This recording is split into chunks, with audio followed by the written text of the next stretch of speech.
Understanding the phrase, "There's a catch."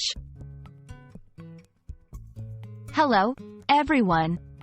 Today, we're diving into a common English phrase, "There's a catch."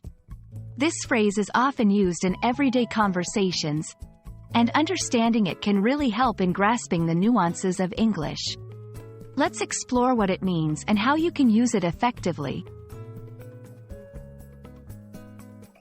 "There's a catch" is a phrase used to indicate that there is a hidden problem or disadvantage in what is being offered or considered.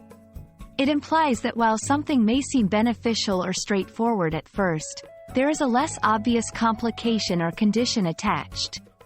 This section will provide examples and contexts to clarify this.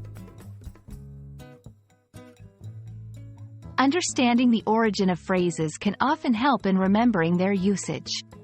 The phrase, "There's a catch," likely originates from situations where something is literally caught or trapped, implying a sense of being ensnared by an unexpected problem. We'll delve into the historical context of this phrase. Here, we'll present various scenarios where "there's a catch" is used. Examples will range from everyday conversations to business negotiations, illustrating how the phrase changes tone and implication depending on the context. Knowing a phrase is one thing, but using it correctly is another.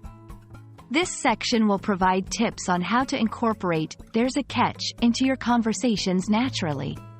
We'll discuss appropriate timing, tone, and the subtleties of using this phrase effectively. And that's a wrap on the phrase, "There's a catch." Remember, it's all about understanding the hidden nuances in what is being offered or considered. We hope this video has been enlightening and adds a useful phrase to your English vocabulary. Happy learning, and see you in our next video.